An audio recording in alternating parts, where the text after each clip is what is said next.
它是人类历史上功勋最卓著的战舰，也是日本最怕的一艘军舰。日本海军听到就闻风丧胆，称它为灰色幽灵。美国安纳波利斯海军学院曾这样形容它：在整个太平洋战争20多场重要战役中，它只缺席了2场。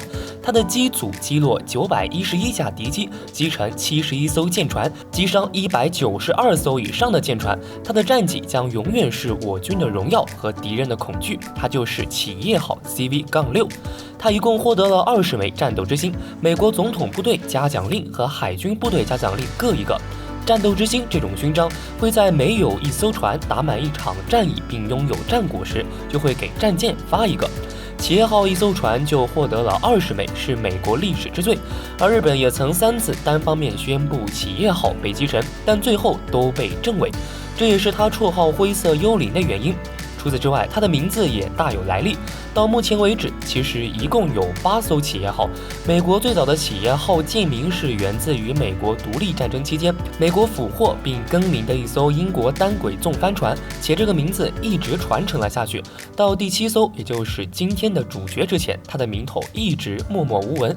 当然，除此之外，这个名字也曾出现在一些虚构的太空船身上。光是星际迷航系列中，前后就有10艘星舰的名字被命名为企业号。接下来我们来看一下它的性能。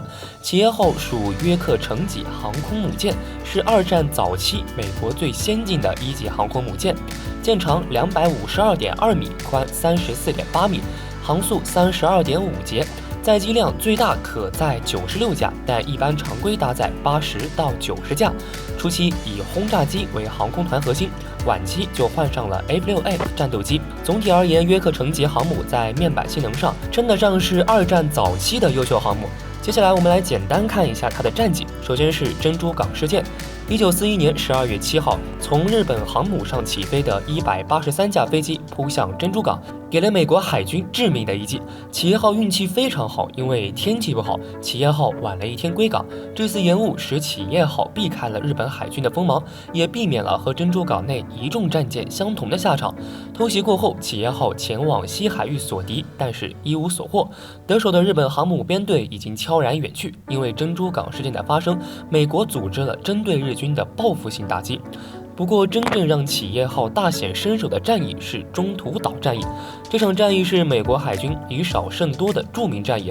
在军力方面，日军派出了4艘航母出战，分别是赤城号、加贺号、苍龙号和飞龙号。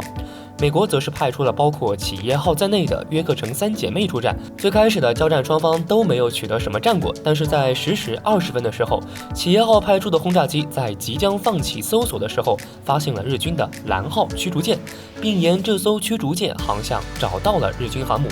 此时日舰正在掉头转到迎风的方向，非常容易受到攻击。过了不久，在第1架换班的防空日本战斗机飞离飞行甲板时，企业号的33架无畏式俯冲轰炸机分成2个中队，分别攻击赤城号和加贺号。这是这场战役中最漂亮的轰炸，这支来自企业号的轰炸机编队的致命打击，直接使赤城号和加贺号沉没。随后赶来的17架从约克城号上起飞的轰炸机，则专门攻击苍龙号，火光直冲云霄。短短的数分钟，日本3艘航空母舰被彻底炸毁了。在16时45分时，企业号的轰炸机又成功攻击了日军剩下的飞龙号，飞龙号当即被命中4弹，完全丧失战斗力。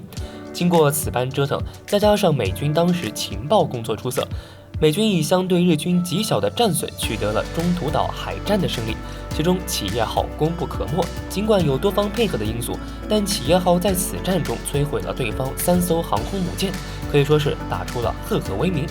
1942年10月26号，圣克鲁斯海战打响，这是美日为了争夺瓜岛发动的第4次海上战斗。企业号和姊妹舰大黄蜂号再次出战。之前在东所罗门海战后，企业号受到了严重破坏，美军日夜加急地将企业号修好。战斗开始，最初企业号躲在积云雨免受了第1轮的攻击，但大黄蜂号就没那么幸运了。6000米的高空，日军机群向大黄蜂号逼近。这些飞行员都是日本海军最优秀的，他们都是经历过数次战役的老兵。但这些飞行员同时也是日军仅存的精英了。21架99式轰炸机和27架97式鱼雷机从空中直扑大黄蜂号。即使周围的防空火力已经拉满，敌机也有损失，但是大黄蜂还是身中数弹，已经是无法动弹。企业号也使出之前藏身的积雨云，现在企业号和它的护卫舰也许是首位刮倒的唯一力量了。大黄蜂的舰载机只能在企业号上降落，虽然大黄蜂号此时还没有沉没，但是企业号也算是承载着有舰的遗志继续战斗。这场战役以日本取得战术胜利结束，大黄蜂号最终也被弃舰击沉，企业号也受了伤，但此役美军击落敌机92架，并重创翔鹤号、瑞鹤号2艘航母。最关键的是，日方宝贵的精英飞行员在此役中死伤殆尽，他们的机动部队战斗力被极大削弱。而美军此时在整个太平洋战区只有一艘伤痕累累的航母可以使用，也就是剩下的企业号。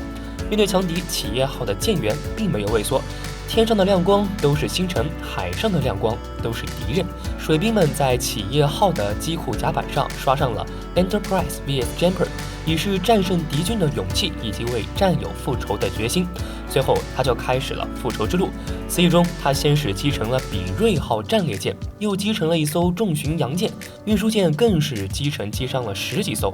日军的输送作战计划彻底泡汤。而在新的埃瑟克斯级航母服役前，企业号一直活跃在战场上，为世界反法西斯主义继续做出贡献。随后，他还经历过一次改装，但过了半年，他再次重返前线，参加马绍尔群岛作战。直到1945年2月，企业号在支援美军在硫磺岛的登陆作战时，一架神风飞机突然撞击企业号，这是他在二战中最后一次受伤。6月返回美国修理，在修理期间，日本宣布投降，二战也渐渐落下帷幕。以上就是企业号的部分战斗经历，而这艘传奇母舰，它的结局却带一些悲情色彩。二战结束，它原本应成为一艘纪念舰，但由于各种复杂的原因，最终以$56.1333的价格出售解体。在太平洋战争中，他经历9死1生，获得无数荣耀，是美国二战唯一一艘同时荣获总统集体嘉奖和海军集体表彰的航母，在美国海军中独一无二。它是美国海军精神的化身，虽然它的船体被拆了，但是它的名字和精神依然被传承了下去。后面我们所知的 CVN-65， 也就是世界上第一艘核动力航母，也是继承了它的名字。好了，今天军事武器就到这里了。大家还知道哪些厉害的航空母舰？欢迎在评论区留言。想了解更多，记得关注加一哦。下期我们不见不散。